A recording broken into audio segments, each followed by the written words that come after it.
Assalamualaikum warahmatullahi wabarakatuh. Saya Muhammad Rizaldi Nadir, NPM 164030260. Saya mahasiswa Universitas Murni Tarakan, Fakultas Teknik, jurusan Teknik Elektro. Di sini saya akan mempresentasikan tentang metodologi penelitian. Jadi, saya akan membahas tentang apa itu metodologi penelitian, tujuan dari metodologi penelitian, manfaat, data, klasifikasi dari penelitian, dan perkembangan dari metodologi penelitian itu sendiri. Yang pertama, pengertian.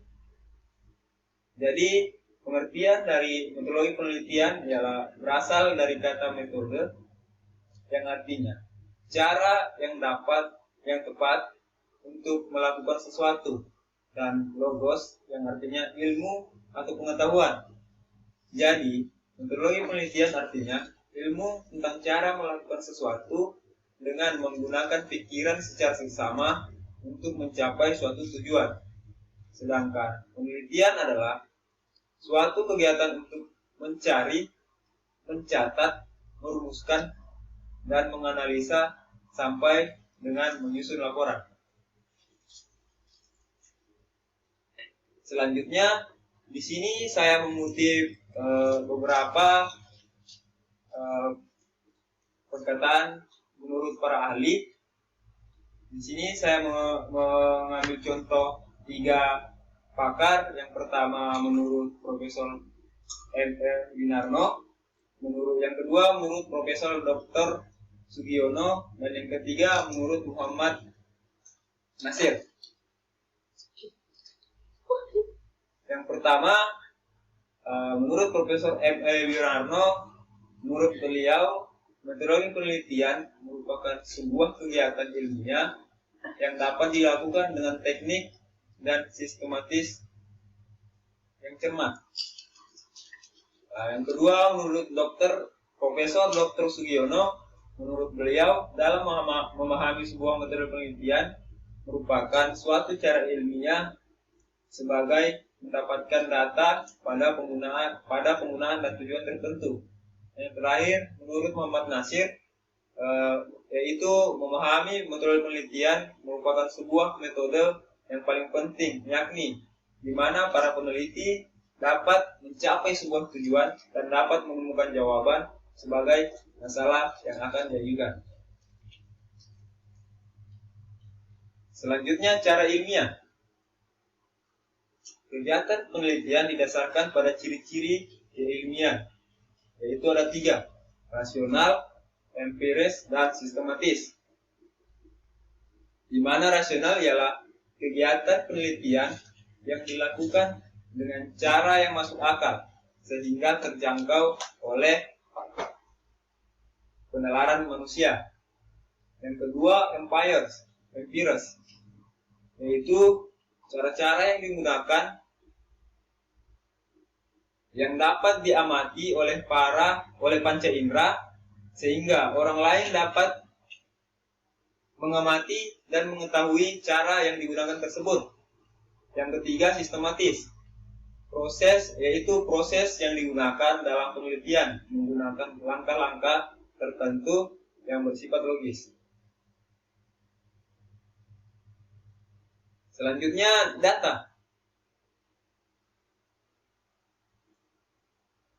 Jadi, data adalah sebuah fakta dan angka yang dapat dijadikan bahan untuk menyusun suatu informasi menurut Suharmi Arikonto 2002.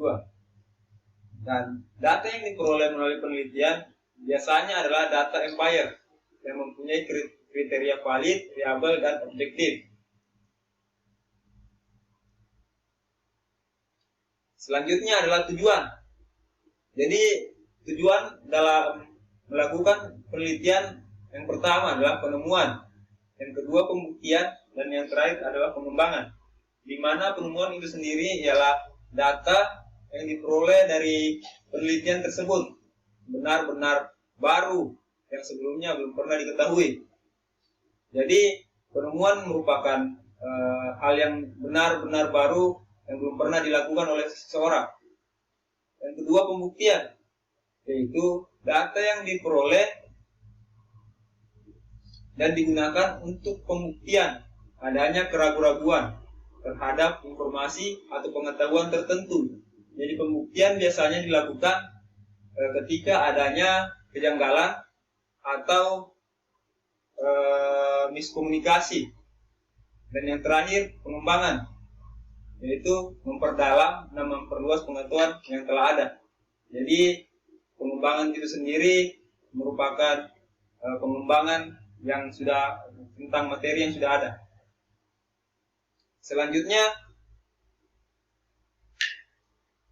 kegunaan dari metode penelitian ada 3. Yang pertama, memahami masalah, memecahkan masalah, dan mengantisipasi masalah.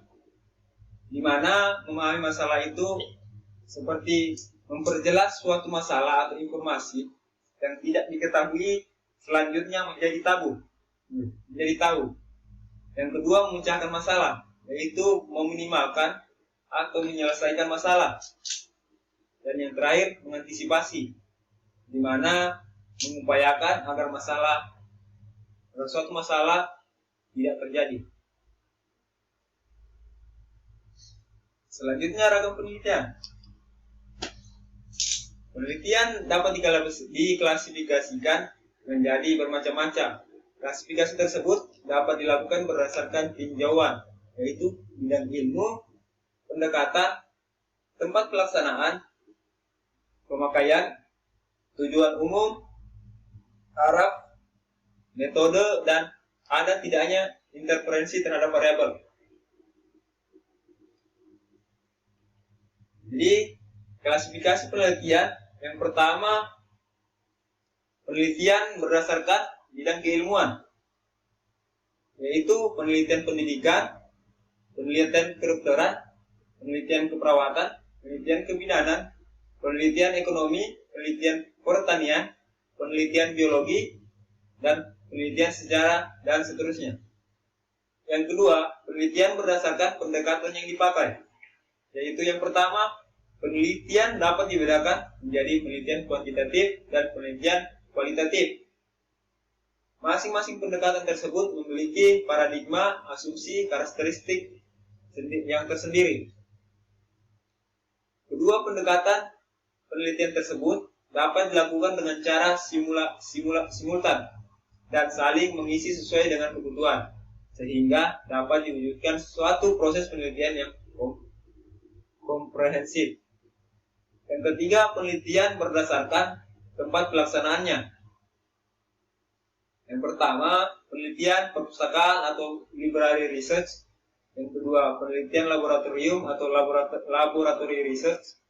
Yang ketiga, penelitian lapangan atau field research. Selanjutnya, klasifikasi penelitian yang ditinjau berdasarkan pemakaiannya.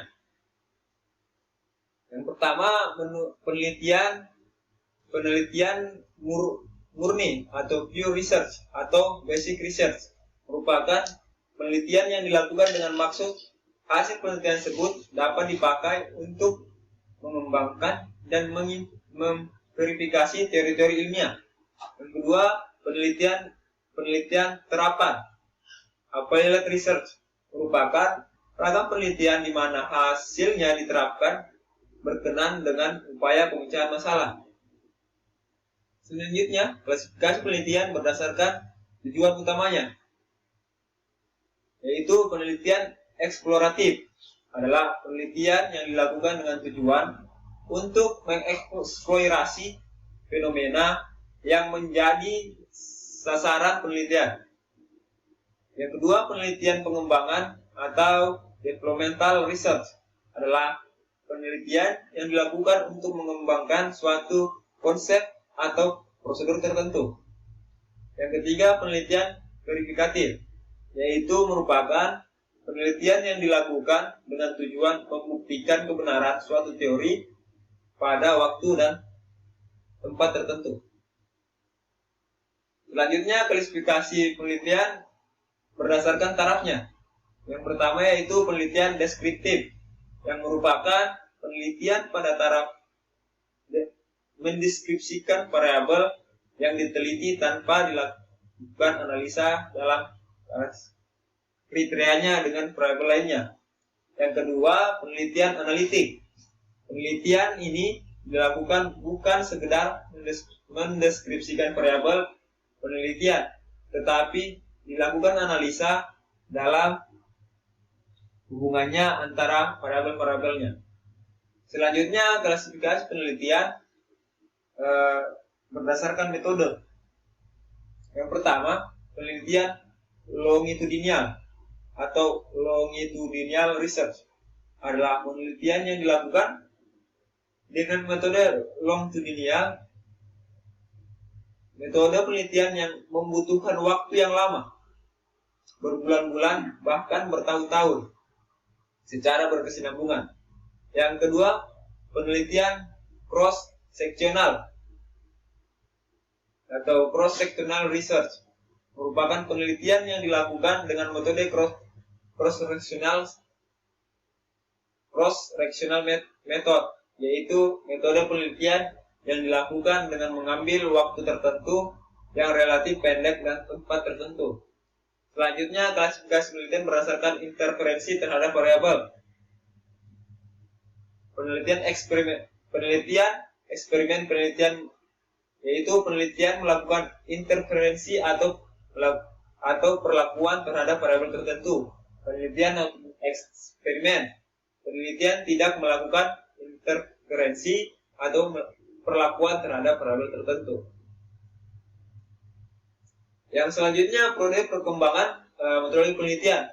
Yang pertama itu adalah proses trial dan error. Selanjutnya terus berkembang menjadi proses authority and tradition. Terus selanjutnya periode speculation and argumentation, dan yang terakhir periode hypothesis and experimentation.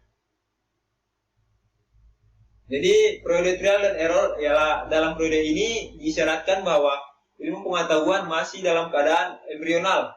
Dalam periode ini orang menyusun ilmu pengetahuan dengan cara mencoba-coba berulang kali sampai dijumpai suatu pemecahan masalah yang dianggap memuaskan. Selanjutnya periode authority and tradition. Pada periode ini kebenaran ilmu pengetahuan didasarkan atas para pemimpin atau penguasa waktu itu. Pendapat-pendapat itu dijadikan ajaran yang harus diikuti begitu saja oleh banyak rakyat, dan mereka harus menerima bahwa ajaran tersebut benar. Jadi penelitian ini bisa dikatakan pada masa ini bisa dikatakan ilmu pengetahuan didasarkan pada penguasa. Yang selanjutnya periode speculation and argumentation. Pada periode ini diajarkan atau didoktrin para pemimpin atau penguasa serta tradisi yang berkecamuk dalam kehidupan masyarakat, mulai menggunakan dialektika untuk mengadakan diskusi dalam memecah masalah untuk memperoleh kebenaran. Masyarakat mulai membentuk kelompok-kelompok spekulasi untuk memperoleh kebenaran dan menggunakan argumen-argumen. Masing-masing kelompok membuat spekulasi dan argumen yang berbeda dalam memperoleh kebenaran. Oleh sebab itu, pada saat ini orang terlalu mendewakan akal dan kepandaian sifat lidahnya yang kadang-kadang dibuta-buta supaya tampak masuk akal. Selanjutnya periode hypothesis and experimentation. Pada periode ini, orang mulai mencari rangkaian tata cara untuk menerapkan suatu kejadian. Mula-mula membuat duga-dugaan, kemudian mengumpulkan fakta-fakta, kemudian dianalisis, diolah, hingga akhirnya ditarik kesimpulan.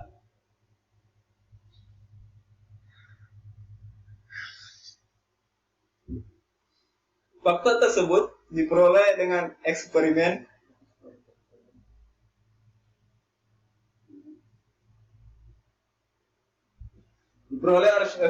atau observasi serta dokumen-dokumen.